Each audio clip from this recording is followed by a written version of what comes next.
a lot playing. Hi, good afternoon. This is the question. What is your name? My name is Mr. Jose Belmonte of Barrio Bacacay, Albay, and I am a barangay kagawad in our barangay right now, and also I am a sales supervisor of Pax and Pound. And number 2 question, did you have difficulties when you were in college?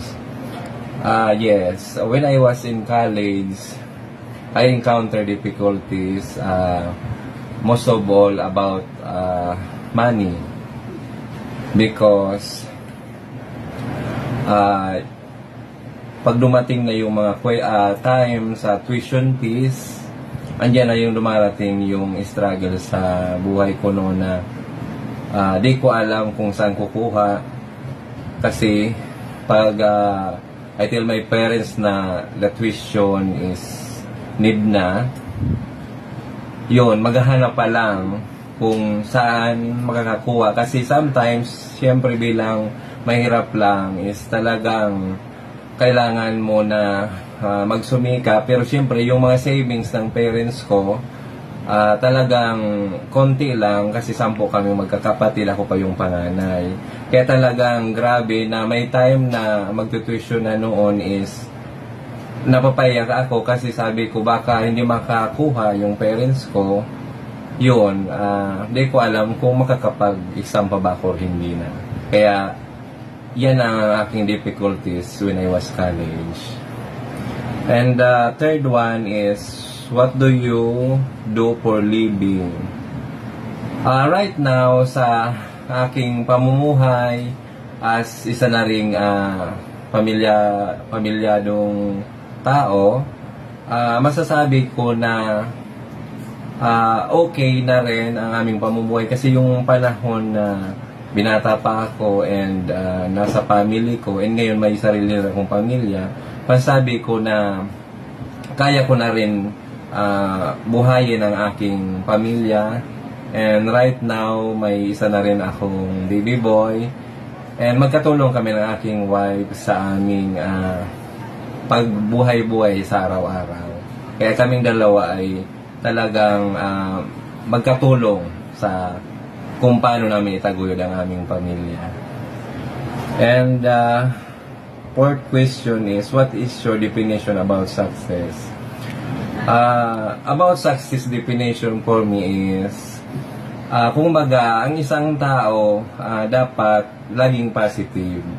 Kasi kung baga sa atin, yung success, ang hirap talaga niyang, kung baga, mahirap mo siyang makuha. Pero, depende sa diskarte natin na bilang isang tao. Kung baga, yung mga pangarap natin sa buhay para maging success, gawin natin yon para ma-achieve natin yung gusto natin. And kung na yung mga goal natin, kung baga laging positive na gawin natin para makuha yon. Ngayon, hanggang hindi mo yun nakukuha, dapat wag mong tigilan and wag ka nang mawala ng pag-asa. Kasi nga, may kasabihan tayo na kung baga, God is good all the time, but yung gagawa tayo para makuha yung gusto natin sa buhay, para maging successful na tao sa mundo. Kasi nga, sabi nga, kung tumanda kang mahirap dahil pinanganak kang mahirap, kasalanan natin yun.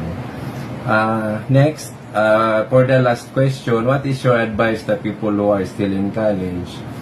Ayun, ang may advice to the college student, wag kayong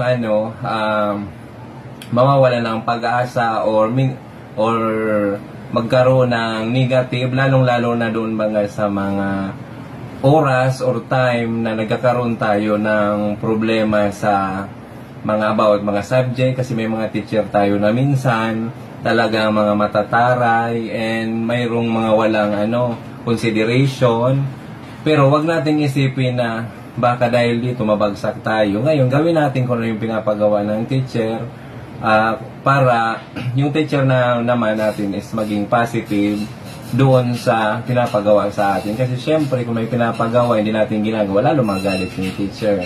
At the same time, sa college, andyan din yung talagang, kumbaga, this is the final kumbaga sa buhay natin, nagsimula tayong elementary, secondary, and college. Kumbaga sa college, ito na yung final natin na for in the future na, and the next is working na.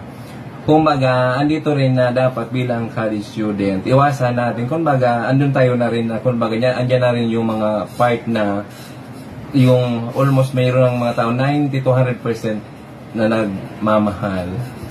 Kumbaga, andyan yung love na, andyan na yung mga, kumbaga, dapat nating pigilan kung gusto nating makapagtapos ng college. Kasi, pag hindi natin maiwasan, more on, may bihira or marami din na nakaka-graduate na minsan may asawa na or may anak na, ang iba naman ay hindi nakapagtapos. Kaya ang gawin natin, kumbaga sa college level, andun yung sa part ko, ito yung pinakamahirap na bilang isang estudyante kasi kumbaga dyan na talaga masusubok yung tatag natin bilang estudyante na dapat nating labanan. Ngayon, kung ano man yung mga problem encounter natin, kailangan natin kausapin lang yung parents, lalong-lalo na kapatid, friends, and syempre doon sa teacher na lagi din natin kasama sa araw-araw. Siguro marami na rin akong nasabi. That's all my answer to all this question. Thank you very much.